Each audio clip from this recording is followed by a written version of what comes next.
breastplate. This is a placard. Together, they make something called a cuirass.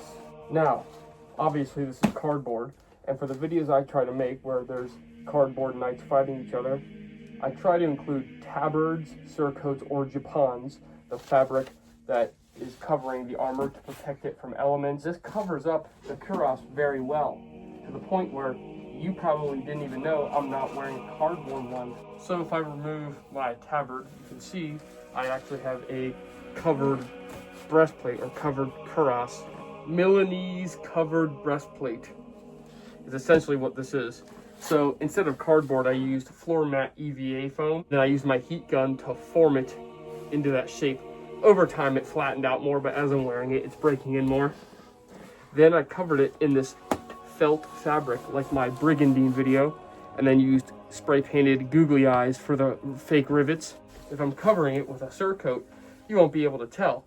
So basically I'm gonna make a cuirass with the breastplate and placard combined out of EVA foam, and instead of giving it this fancy felt fabric and rivets, I'm just gonna leave it EVA foam and cover it up with a surcoat or tabard in the next Cardboard Nights episode. So you're gonna need 2 of these pieces of floor mat foam, and as you know I just sketch out random shapes, and because it's just the amount of experience I have, I just use my good eye and it usually works out. We're gonna come down 8 inches for mine, and then 4.5, draw a nice curved line up to that other 4.5 mark. And then when you have that shape, you can just flip it over and transfer it to the other side. Then up top, we're gonna come in 3 inches here, and then the same thing on the right side.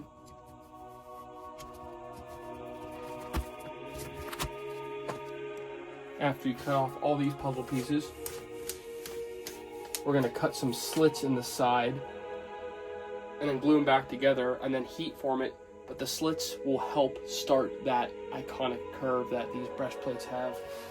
I'm gonna come down 7 inches from the top of the armpit. We're gonna come in 6 inches. And we're not really trying to make it look pretty here, we're just trying to make it functional. And I'm gonna cut these at an angle so that the contact cement actually sticks better. Just a simple 45 on both sides. And if we need to put a slit down here, we will, but I don't think we're gonna need to.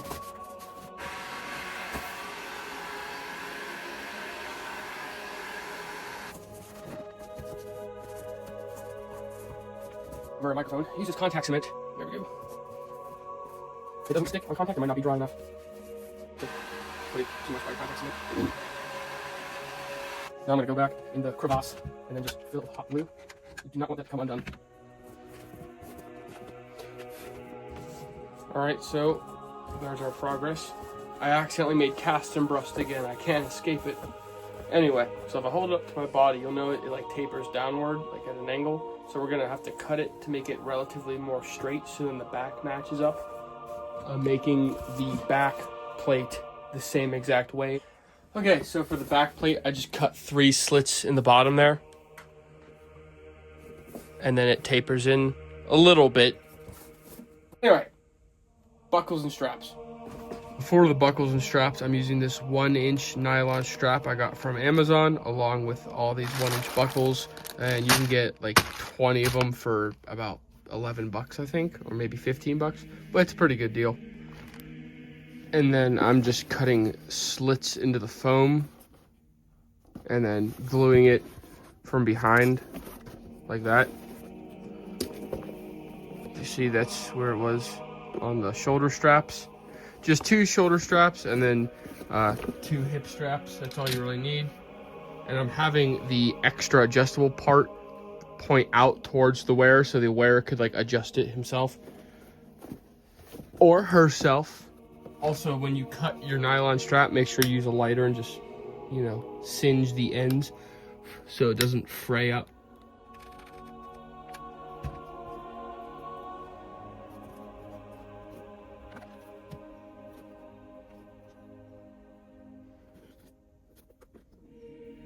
I'm just trimming up the back armpit because it needs to match up with the front one.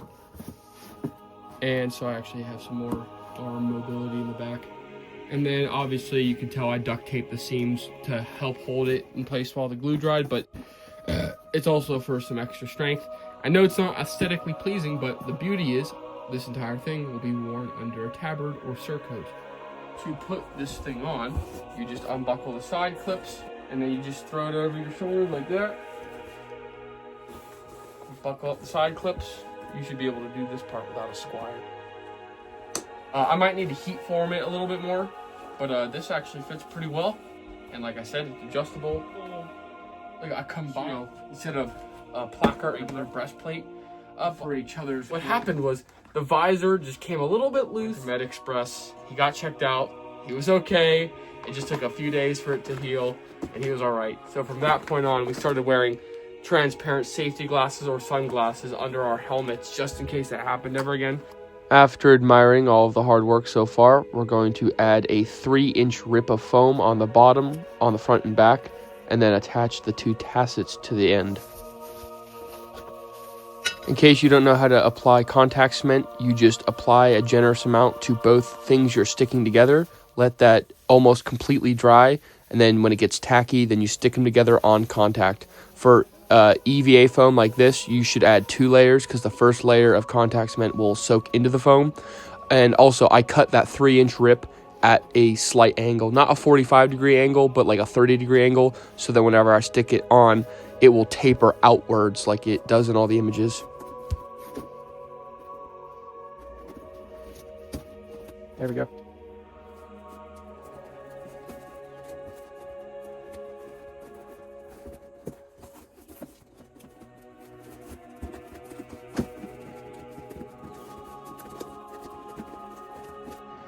So now that we have this rim, instead of adding folds, I'm just gonna add 2 tacets, and these are just made out of some scrap EVA foam. I think I'm just gonna use elastic strap and just put them right there.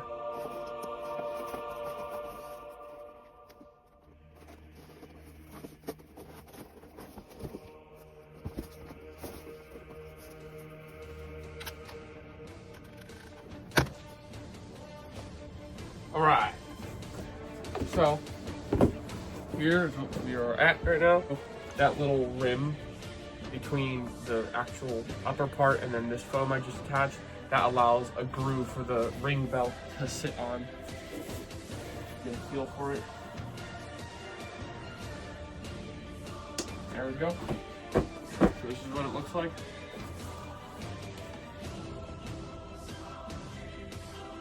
And remember how I said this is just for functionality, so it actually feels like you're wearing armor, and it's really bouncy and resilient, so.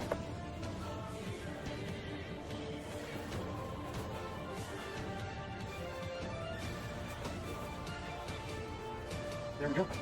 You would probably assume I'm wearing a cardboard cuirass underneath.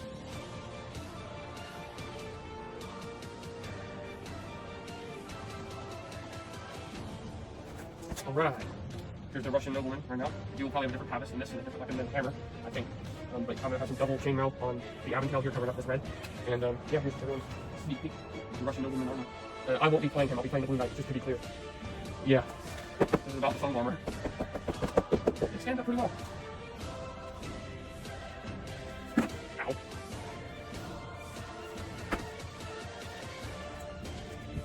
Well, thank you guys so much for watching this video. If you like these builds that I do, like and subscribe for more videos. And if I could interest you in my membership, for 99 cents a month, you get early access to videos like this one.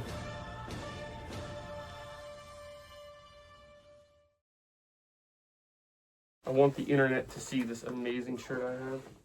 What the fuck is a kilometer?